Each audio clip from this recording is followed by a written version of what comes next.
Cynthia, how nice to see you. I hope I'm not disturbing you. Not at all. I'm reading letters as usual. Are there any new questions? A few. But you know, it's always so interesting as to why there are so many questions about table manners. Well, that's easy to understand, because most people are at ease in their own homes, but often are confused at a dinner party. That's true, and yet manners at the most formal dinner party are exactly the same as they are at home. This is a correctly set place at a dinner table. The silver, as you see, has been arranged according to courses. There should never be more silver than there are courses for which it's intended. For each course, you take the implement furthest from your plate. Croutons are sprinkled into the soup. Crackers are served as such things as clam chowder or oyster stew, in which event it is proper to crumble them, if not too many at a time. You will be provided with a large spoon if your first course is served in a plate. This is eaten with the right hand, and therefore the correct implement is furthest from your plate on the right. You fill the spoon by dipping it away from you, and then sip from the side. If you wish to take the last spoonful of soup, you may tip the plate like this. If soup is served in a cup, it may be eaten this way. Or to drink the soup, remove the spoon and lift the cup by both handles. Avoid making your little fingers conspicuous. Let them relax. Unlike the large spoon, which is to be left in the plate when you're finished, leave the small spoon in the saucer of the cup. In a house without a maid, the meat is served by the host and passed round the table. Do not begin eating until your food for that course is on your plate. While waiting, you perhaps eat a piece of bread. Break it like this and hold it against the rim of your plate to butter it, or on your bread and butter plate, which is always on your left. Help yourself by using a serving spoon in your right hand and assisting with the serving fork in your left. Then place the spoon and fork together at the side of the dish and pass it on. Remember to place each dish passed to you on the table to your left. This provides free use of your right hand. Cut small bite-sized pieces of each separately. Try not to talk or take a drink of anything while you have food in your mouth. Eat as quietly as possible. It is proper to push your fork against a small piece of bread to assist you in picking up last morsels of food. A small piece of bread may also be used to finish the gravy that is left on your plate. If you pass your plate for a second helping, place the implements to the right and well up on the plate, so they will not slip off, and also to provide ample room for more food. Salad may be served either as a separate course, such as this, or it may be placed on the table before you sit down. In this case, your salad is that at your left.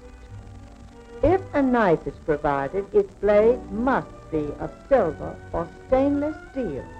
It is absolutely correct to cut your salad with a knife.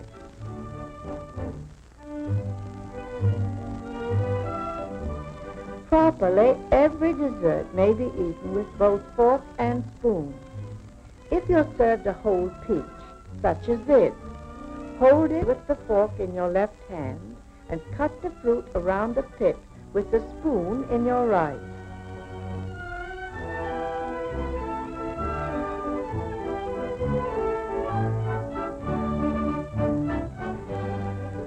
Dip the tips of your fingers into the finger bowl. It is correct to pat your lips with your moistened fingers and dry both fingers and lips with your napkin. Among the difficult foods to handle gracefully is spaghetti. It is usually served in long strands covered with sauce and sprinkled with grated cheese. You can manage it best by using the side of your plate as a barricade and twisting it into a bite-sized roll. Practice makes perfect in this operation. If a strand comes loose from your fork, put your fork back into your plate and twist it until all strands are again secured. It is true that asparagus is classified as a finger food, but it is much better table manners to cut the tips and the stalks as far as edible with your fork. It is always better not to risk eating asparagus with your fingers. By using your fork in this manner, you can be sure that at no time will you appear ungraceful. It is always correct to use your spoon and fork for eating any cream-filled dessert. Again, hold it with your fork and cut and eat with your spoon. Managed this way, you will easily control it. Make frequent use of your napkin if dessert is a sticky one, such as this.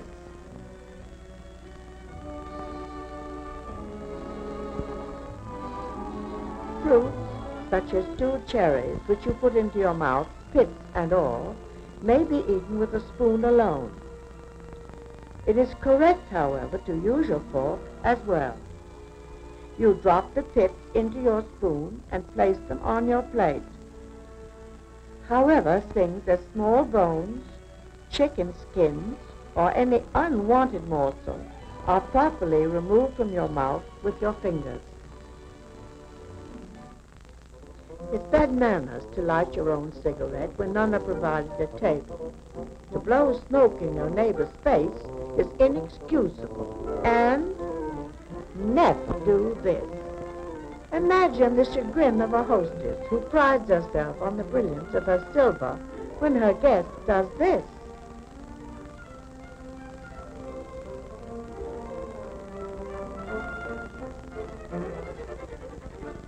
And adds insult to injury by being suspicious of the glassware. Blow your nose if you must, but do it inconspicuously and be sure your handkerchief is fresh. And don't apologize. You can't help coughing, but if it lasts any length of time, you should leave the table. Making up at table is not only unattractive, but unnecessary. Whenever you're being waited on, you will be served at your left. With the exception of having someone wait on you, everything is exactly the same. Even in a house of greatest size and formality, you will not encounter any new rules nor changes in behavior.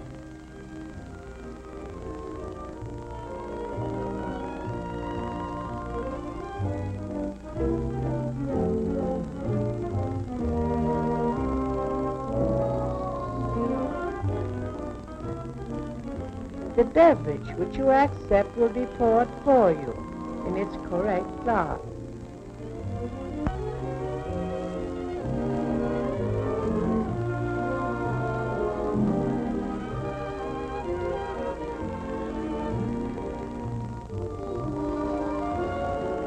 Unless you have refused a course and left its implements untouched, the outside ones on either side of your fresh plate are the ones you take the plate.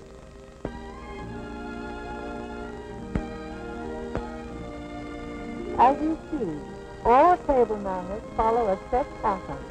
Once learned, you can never be